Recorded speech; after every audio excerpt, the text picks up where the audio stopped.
Hi, hello, welcome to Shanti Special. After a long gapனாக்கா 3 years ஆயிடுச்சு. ஏன் இவ்வளோ பெரிய லாங் கேப் அப்படின்னாக்கா என்னோடய கேமரா கேர்ள், என் சின்ன பொண்ணு, அவங்க தான் கேமரா எப்பயுமே ஹேண்டில் பண்ணுறாங்க. அவங்க வந்து பிலிப்பைன்ஸ்க்கு மெடிசனுக்காக போயிட்டு இருந்தாங்க. இப்போ தான் படித்து முடிச்சுட்டு வந்துட்டாங்க. வந்தவுடனே அவங்க ஃபஸ்ட்டு பண்ணது சேனல் திருப்பி ஆரம்பிக்கணும், எதனா ஒன்று பண்ணுங்கம்மா அப்படின்னு சொன்னது. அதனால் இதுக்கப்புறம் நம்ம போடலாம். மேபி டெய்லி ஒரு ரெசிபி போடுறதுக்கு நான் ட்ரை பண்ணுறேன். சப்ஸ்கிரைப் பண்ணுங்கள், பார்க்காதவங்க, பிடிச்சிருக்கவங்க லைக் பண்ணுங்கள். தேங்க்யூ.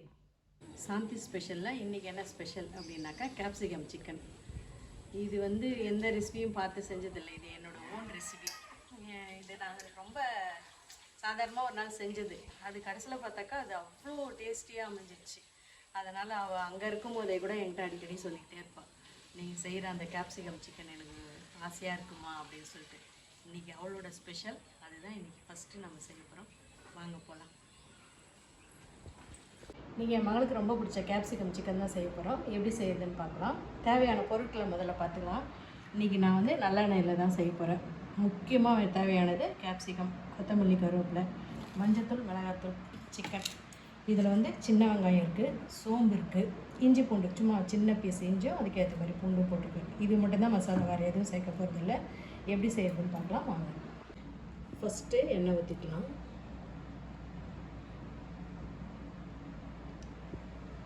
இப்போ இந்த வெங்காய மசாலாவை போட்டுக்கலாம். இதில் சின்ன வெங்காயம் தான் நல்லா போட்டிருக்கேன். அது வந்து ரொம்ப நல்லாயிருக்கும் சிக்கனுக்கு. இன்னொன்று ஒன்றும் பாதியமாக தான் அடிச்சிருக்கேன், அதனால் அப்படியே இருக்குது சிக்கன். இதை போட்டுட்டு நல்லா அடுத்த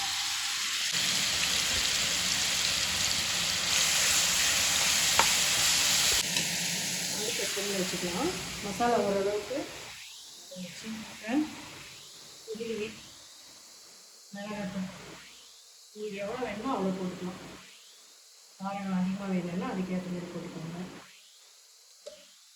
நான் ஒருத்தருடைய மிளகாத்தூளுடைய காரம் எவ்வளோ இருக்குதோ அதுக்கேற்ற மாதிரி நம்ம போட்டுக்கணும். நல்லது. இஞ்சி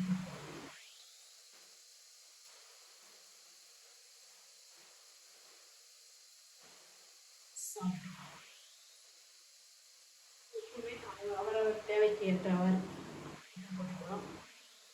நல்லா இதை வதக்கிக்கலாம்.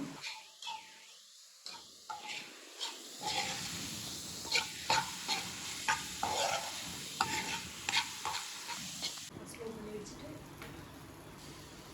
சிக்கன் இது கூட இந்த கொத்தமல்லி கருவேப்பிலை போட்டுக்கலாம். இது கூட இந்த கேப்சிகம் போட்டுக்கலாம். கேப்சிகம் வந்து சீக்கிரம் வெந்துருந்தான். ஆனால் இது வந்து கேப்சிகம் சிக்கன்றதுனால அது அதுக்குள்ளேயே நல்லா பாயில் ஆகிடுச்சுனாக்கா நல்லா அது சாஃப்டாகவும் ஆகிடும். நல்லாயிருக்கும் சாப்பிட்றதுக்கு. அதோட ஃப்ளவர் ஃபுல்லாக இறங்கிடும். நல்லா இருக்கும். அதனால நான் இப்படியே அதுக்கு செஞ்சுருக்கேன். இது வந்து ரொம்ப ஈஸி, சீக்கிரமாக செஞ்சிடலாம்.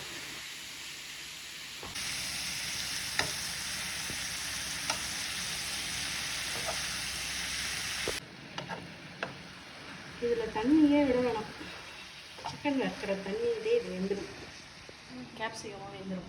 அதனால் இதை அப்படியே விடலாம். அவன் அப்படியே வெந்துடும். அப்படியே இருக்கும். அப்படியே மூடி வைக்கலாம். ஒரு 5 நிமிஷம் பொறுத்து திறந்து பார்க்கலாம்.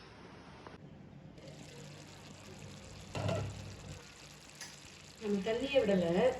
இதில் இருக்க தண்ணியிலே வேகுது. இதுவே போதும், இதிலே வெந்துடும். இன்னொன்று இந்த கேப்சிகம் ஸ்மெல் இல்லைம்மா, இப்பயே நல்லா வருது. இந்த ஸ்மெல் தான் இப்போ.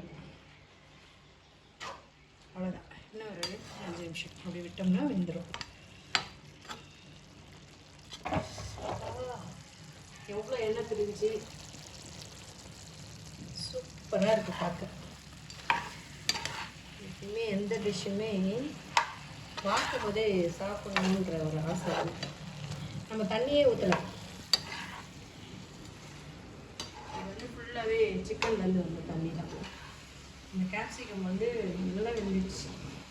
நம்ம சாப்பிடும்போது ரொம்ப நல்லாயிருக்கும். இன்னொன்று முதல்ல சொன்ன மாதிரி அந்த கேப்சிகமோட வாசனை சூப்பராக இருக்குது. Capsicum chicken ready. சாப்பிடலாம். சூப்பராக சாப்பிட்றதுக்கு முந்தி கொஞ்சம் பச்சை நல்லெண்ணெய். நல்லா இருக்குமான்னு யோசிக்காதீங்க, நிஜமாக நல்லாயிருக்கும், சூப்பராக இருக்கும். இந்த மாதிரி சிக்கன் சாப்பிடும்போது கொஞ்சம் நல்லெண்ணெய் ஊற்றிக்கிட்டா ஹீட் ஆகாது, வயிறு வலிக்காது. என்னடா ஸ்பூன்லாம் யோசிக்காதீங்க, சூடாக இருக்குது அதனால்.